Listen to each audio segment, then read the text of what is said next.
I've always been surrounded by building to some degree. My stepdad was a builder. We'd build tree houses in the backyard of Flying Fox. You know, it was really a space that if you could imagine something that you wanted to build, you could go and deploy that. And I guess it was that frame of mind that really encouraged my view towards having an idea and then going and creating something with that idea.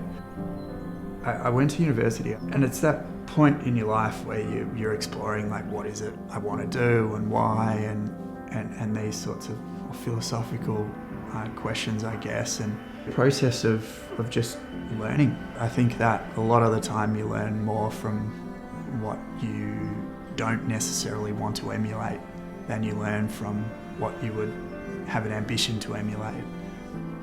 It's this comparing and contrasting these experiences, going back, studying architecture, going and working on building site, going overseas, seeing the application of design. It really gave me a strong sense of wanting to replicate that quality in Melbourne and Australia. ParkLife 2 is a combination of Austin Maynard's learned experience to date, our learned experience to date.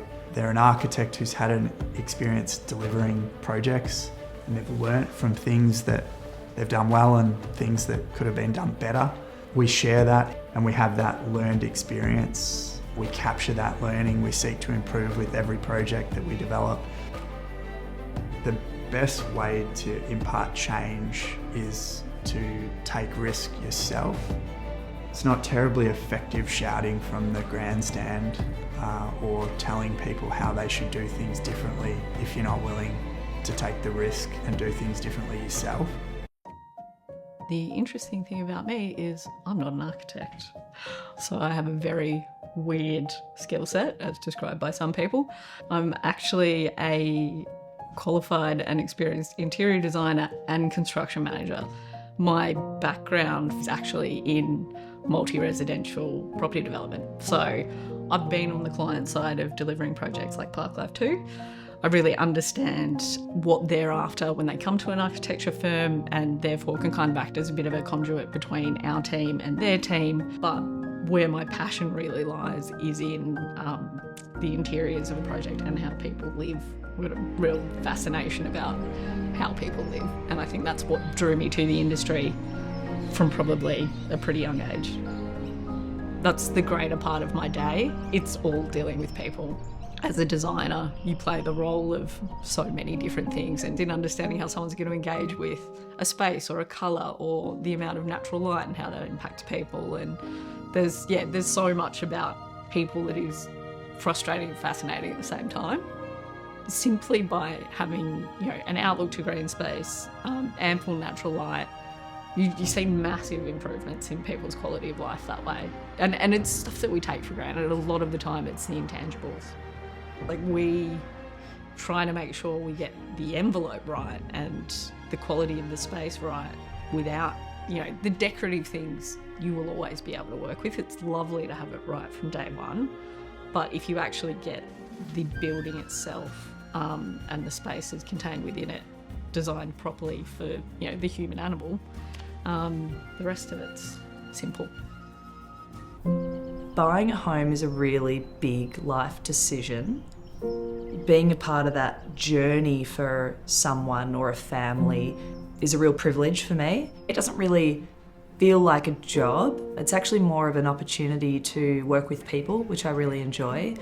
And I think the most rewarding thing about what I do in the business is work with our customers who get to choose and buy and move into their homes, and that's a really special thing in life and something that I get to be a part of.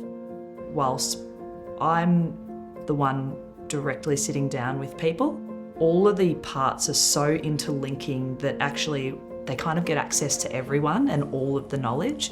And that's a really big part of our process. Is at a design presentation, we'll all be there. You get to meet all of us, and all of the work that's going on behind the scenes in the background, we really try to put light on that and bring that to the forefront so people get to see what's going on. To be able to help people make that good decision and take them through the journey right from the time that they first meet me through to the building starting construction, feeding that information through, enabling them to be on the journey with us, to ultimately handing over the keys and moving into a new home. It's a really special time in someone's life and something that we feel privileged to be a part of. I think life is so busy. There's so many things going on. There's so many variables. Good design is about making life easier and simpler and more enjoyable.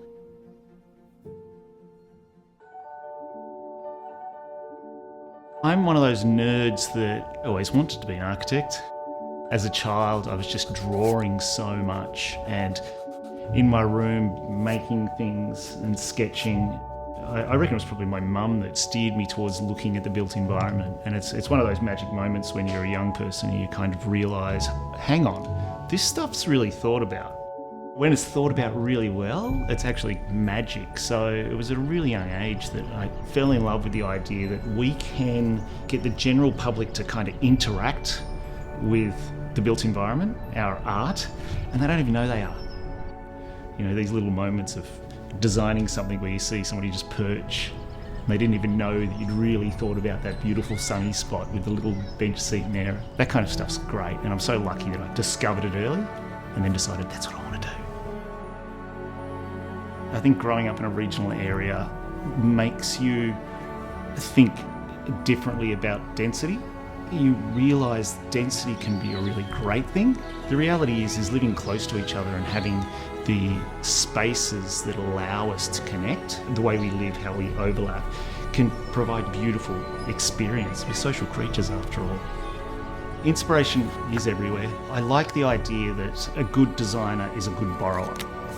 So it's the idea that don't try to sit in a vacuum and go, I'm just going to pull genius out of the ether, but get into books, go visit buildings, sketch, draw, think, read, and out of that research, just new ideas will pop up. I've always thought the things that make you happy as a child are probably the thing that's going to make you happy as an adult, so don't be too quick to put away childish things. So I always try to remind myself of why I do what I do, because at the end of the day, we're really going to affect people's lives in such a beautiful, positive way.